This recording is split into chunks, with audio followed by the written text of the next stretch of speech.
Welcome to the Get Real Podcast, your high-octane boost of in the trenches, tell it like it is reality therapy for personal, business, and real estate investing success. With your hosts, powerpreneurs, Angela Thomas and Ron Phillips.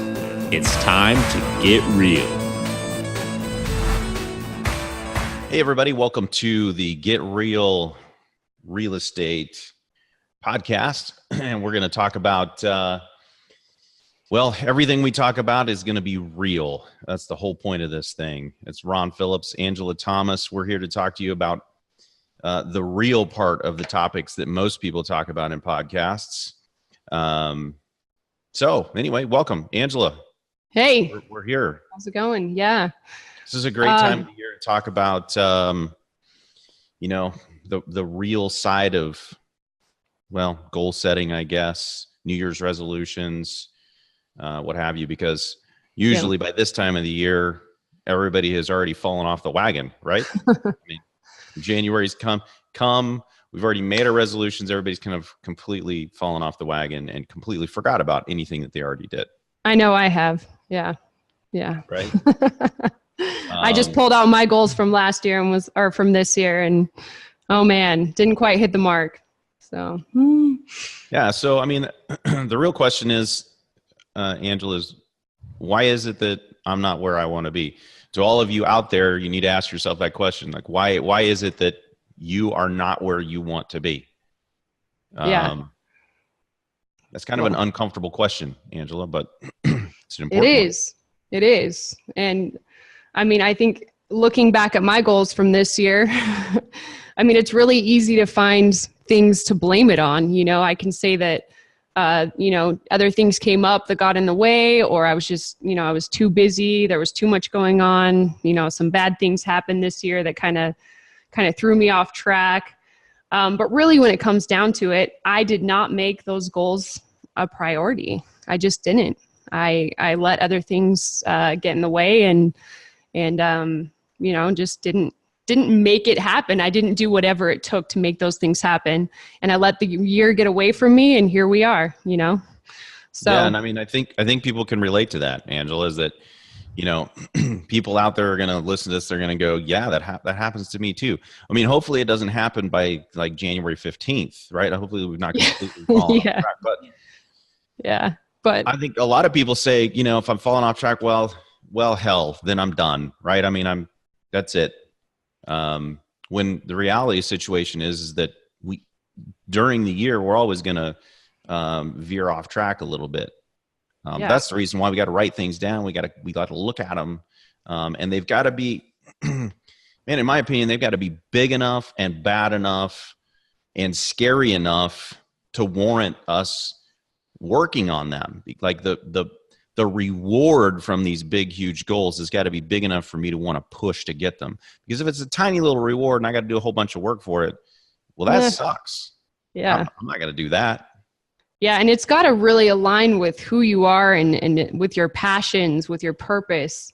Because if it's not connected, if it's some, goal, like I want to make $100,000 extra this year, for me, that doesn't connect with something that's really important to me. I mean, money's great. We all want more money. But I think this year, looking back at my goals, some of them just weren't connected enough with my purpose in life, what really matters to me. If it's not, it's a goal. It would be great if it happened, but I don't feel like you have enough drive inside of you because it's not connected with what you really, really care about. So, and your bigger purpose. So Angela, I found this. I was cleaning my desk. This time of year, I usually clear everything out of my office so I can start over again. It's one of the things I do. It's cathartic for me, right? I completely clean everything up. Each their own, Right. and I found when I was cleaning up, I found these goals right here. This is like cool. 2 pages of goals because these are from 2011, the year that my partnership completely blew up. And it was so fun to read these goals again, because I have goals in health, in business, and financial, personal, family, and spiritual. Those are where I set my goals. Mm-hmm. And I have 2 pages of goals, which is, for most people, that's going to be like, what the hell are you thinking? You can't possibly do How all the that. hell are you going to get all those? Yeah. Right. I mean, and how do you think about those? Right. It's really cool. When I wrote these, I had a partner and, business was doing pretty well and everything. Like, you were there, Angela, you remember all of these. Oh, I remember this. Yeah. And so like every year, this is back when we used to have a local club there in Salt Lake, right? Yep. And I remember, and Angela's probably going to, she's probably going to remember this a little different than me, but and she can tell you how she remembers this. But I remember the first one on here, my first one on the whole page is, I weigh 185 pounds with less than 10% body fat. I compete in a bodybuilding competition this year and win. Oh yeah, I remember that. You have to tell everybody. Wait, real quick. Yeah. So I was in the room when he shared this goal. He shared it at one of those events. We had a room of 35 people, and I think we were recording it live too. But I was sitting there when he said it, and I was just thinking, how the heck? I'm like, you should have seen him back then. He looks totally different now. I used to travel with him. We would do those meetings in other states. And I remember one time sitting next to him on the plane, and I looked down at our legs, and you can't really tell by my head, but I'm not that big. And I was sitting next to Ron, and I was like, oh my gosh, my legs are so much bigger than Ron's. This is embarrassing. Like, how else is he going to do this? I know. But, one of the cool things about success is that you if you put it out there into the universe and you do it very publicly, like for me, I'm not going to say a goal and then I got to show up at my meeting again next year and tell people I failed at my goal. Not going to happen. Right? Yeah. So when I did that publicly, it was for a reason. I knew there was only one way this is going to work, and that's if I publicly embarrassed myself. Yeah, so right? Ron, how did it go? Because I mean, I know that's a lot of pressure saying it to that many people. So, you're a couple months into it. Did you start to freak out a little bit, or did it? I mean, how was the journey? Just so you guys understand how big of a goal this was, I weighed 145 pounds at the time, right? So I'm basically saying in 1 year, I'm going to gain 40 pounds, and basically it's all going to be muscle because I was already more than 10% body fat at the time. So I was going to lose body fat and gain all of that weight.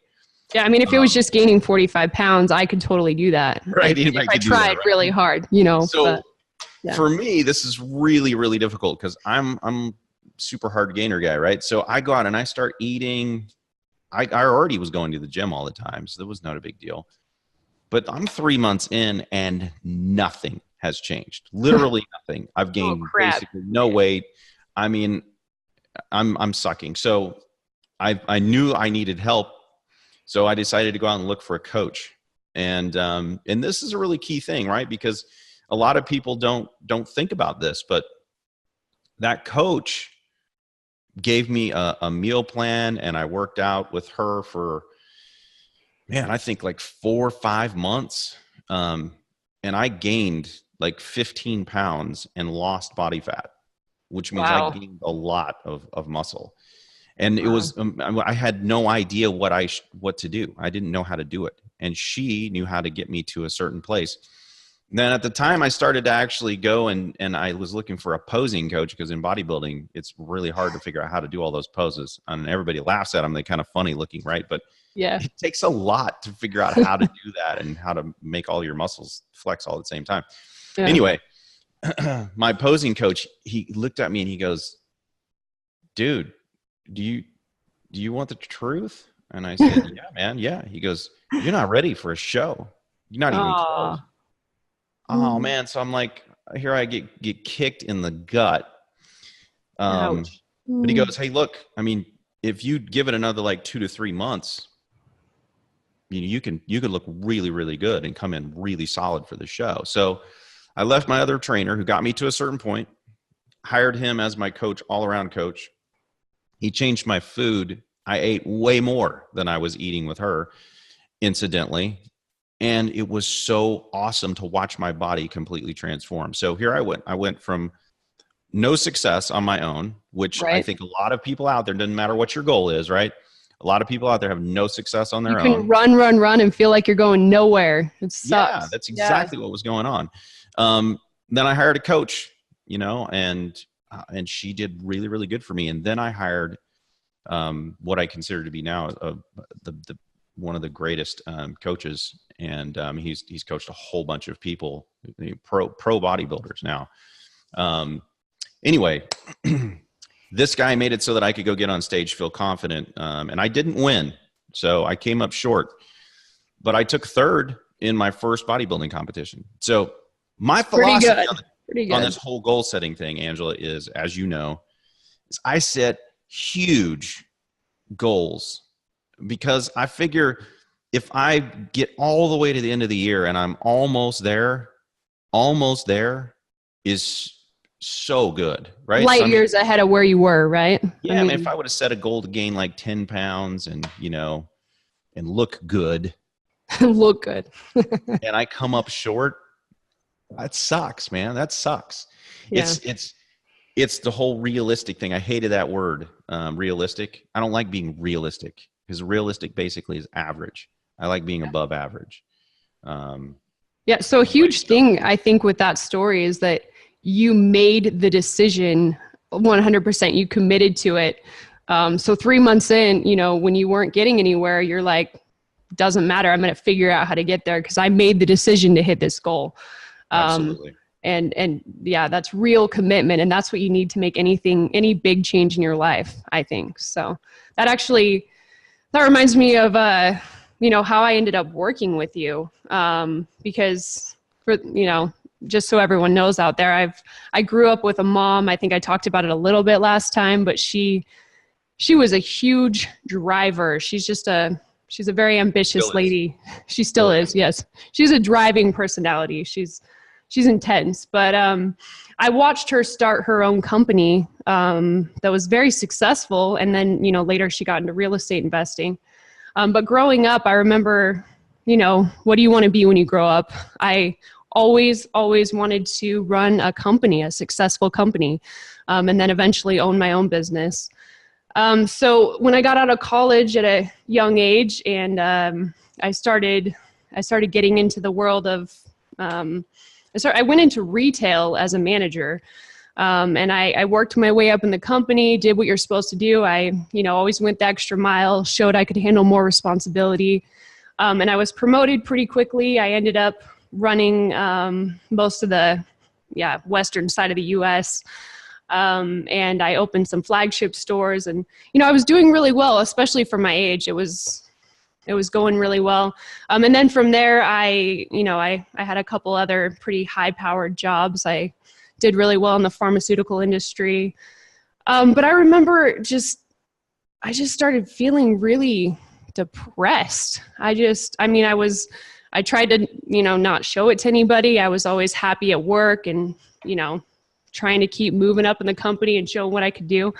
But I just remember feeling so sad. I remember kind of hiding out in my room. I lived by myself, and I remember just laying there, just sad. And I'm like, why am I so depressed? Like, really, anyone looking in, it looked like I was doing pretty well. I was moving my way up in the world, being more successful all the time. But it took me a minute I've thought about it, and I'm like, this is not what I wanted to do with my life. Like, I'm heading down this path, and it's not the path that the younger me dreamed that I would be on. This isn't leading to where I want to go. This is, if I keep working my way up in this corporation, who knows how far I could go in that company, but it's never going to lead me to running my own business. I mean, maybe, I doubt I'd make my way up to CEO, who knows, but running my own company where I actually have the power to make decisions and influence the trajectory of that company.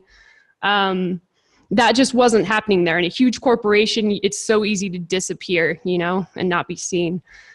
So anyway, thinking about that, of course, that led me to browsing Craigslist and finding Ron's company. And I could tell from the way he described it in the ad that it was a small company. And it was in real estate investing, which is, I'd seen my mom do that. I knew it was awesome. It was kind of my plan for myself. That's how I wanted to retire eventually. And, get passive income down the road. So I was like, okay, this is good. This will get me into real estate investing, teach me more about that. That's the road I want to take, as well as teach me how to run a company and maybe even work my way up and be able to influence, where this company goes. But the position that I applied for was as an assistant to Ron at the time, which was a huge, huge step down from where I was and a huge pay cut. In every way possible. Yeah. So it was a leap. I had to really decide what was important to me and let myself get really uncomfortable, go out of my comfort zone, out of everything that I was good at and that I'd earned respect in the job that I was in, and go to this new company where no one knew me, in a completely different industry that I knew nothing about, and build up my reputation again and, try to get down a path that would actually lead me to where I wanted to end up. So that was a big decision in my life that was super important. It was everyone around me thought I was crazy. My family was like, what are you doing? You have this great life. You're successful. Why would you take that job? And so, I had to live a little differently for a while, but it ended up leading me to so many great things that I never would have got to do, and to where I am now. So it was definitely the right decision. And I'm so grateful that I took it, but it was hard. I had to get really uncomfortable and, just change everything I was doing in my life to make that happen. So, and go back to taking 100% responsibility, right? Because I think that's really the key to this, man. I mean, I spoke at the Ohio Real Estate Investors Association meeting in, last year somewhere, October or something like that, November. And, I did a Q&A with the people there, and one of the guys asked a question that was not unique to him, right? I mean, a ton of people in the audience were probably thinking the same thing. And I told them that I first started in this industry, flipping real estate, doing rehabs and things like that. And the guy got up and he's like, "Hey, man, I know that it was probably way different for you, right? Because now, when I send out a mailer, like." The people, everybody gets like 15 of these mailers. It's completely different nowadays. And so he was saying that your success is different, right? Right. I mean, like it was way easier for you than it was for this dude, right? For me than it was for that guy. Yeah. Then the crazy thing is that it wasn't any different at all. When I remember walking into the first house I walked into after I sent my mailer, and I saw my mailer, the exact same mailer, because it came from the same seminar company. Somebody else went to that seminar and did the same thing. Mailer, right? So here's the mailer. It's exactly the same with somebody else's name on it, some other company name on it. And I just asked the guy, I'm like, okay, so on the table, there's however many mailers. It doesn't make any difference whether there's 15 or there's 4 or 8. If there's more mailers and one of them is identical, why was it that I was in the house and the other people weren't in the house? Great question. Why was it? Because I answered the phone. Oh. All these guys send out mailers and then the phone rings. They get scared. They don't answer the phone. It's that whole, what you were just talking about. Just get uncomfortable. But do the things that are required to actually get where you want to go. If I want to buy a house and I'm going to market to a whole bunch of people, I have to be willing to answer the phone and negotiate with them. I have to be willing to show up and go belly to belly with another human being and explain to them why it is their house is not worth retail price in the condition it's in. I have to be able to do that. That is a great example, Ron. How many times do we, take one step, the first step towards something that we want, something we desire, and then and then you kind of just wait for it to come to you instead of taking that next hard step and making yourself uncomfortable. I can think of a lot of times I've done that and it doesn't get you where you want to go. So that's a great example. Yeah. I mean, it goes back to both the things we were just talking about, right? If I would have not made this public, my competition, if I had not made that public statement, I'm 3 months in and nothing has changed. It would have been really easy for me to just go, is it that big of a deal? I mean, it's not making me any. I'm not going to win any prize money for this, right? No. This is And just you're a like, thing. I don't look right? bad. I'm fine. You know. Yeah, I mean, Cool. I'm married. I got, you He know, likes me. Whatever. she still likes me the way I am. So, it would have been pretty easy to say, and it's pretty easy to say in business, you know, for all you guys out there who are in business, and if you're in the real estate business specifically, you like, you know, man, this year sucked. I hired these people. The people didn't work out, so I'm not hiring people anymore. Or Right. I give up. Yeah. Yeah, like this doesn't work. So I'm just or not my gonna- first, my first investment property, I had an eviction and, or right out of the gate. whatever. I 2 had an months eviction in. the first couple months. Yeah. So obviously investing in real estate is not what I want to do anymore. That's just, Yeah, it doesn't work. it doesn't work. because Sorry. I had an eviction, right? Right. Real estate investing doesn't work because I sent the mailer out and a house didn't fall in my lap.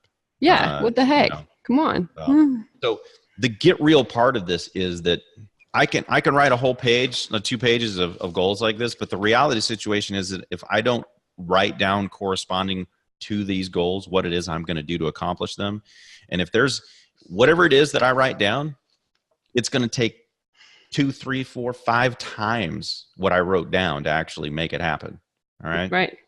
If you don't want it badly enough, it doesn't happen. And I mean, for me, I never have the goal, Ron, like you to gain weight. Mine's usually to lose like 5 to 8 pounds, just for fun. But obviously it's just for fun and I don't care enough. Wait a second. It's not just for fun. She does this in a bet ring with her sisters. Oh yeah. It's not just for fun because Angela is crazy competitive. So it's not just for fun, guys. Okay, fine. Yeah, actually, the prizes, Ron, they stopped working. I no longer get motivated by winning some money or a, fancy purse or whatever to lose weight.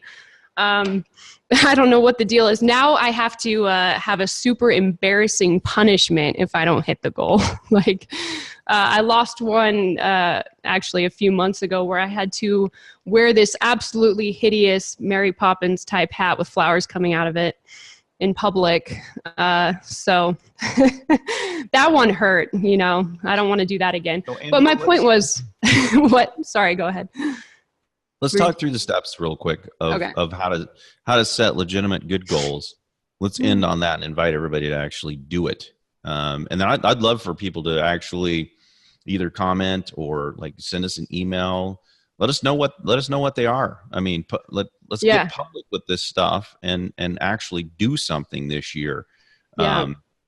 So the first step again was to accept complete and total responsibility for where you are at and for not hitting your goals. I'm going to throw one in here that's kind of different because over the last couple of years, Angela, as you know, especially for you business owners out there, I have changed a little bit the direction, the way that I do my goal setting. I first put together my personal vision. I don't have any business involved in it. And there's a reason for that. And it's because the business can take over your life. And if you're a business owner out there right now, you're probably going, yeah. There's a little bit of a cool factor that goes along with that, right? Like, I work all the time. And for all you 365, 7 days a week, 365, 24 hours a day, go, grind, hustle.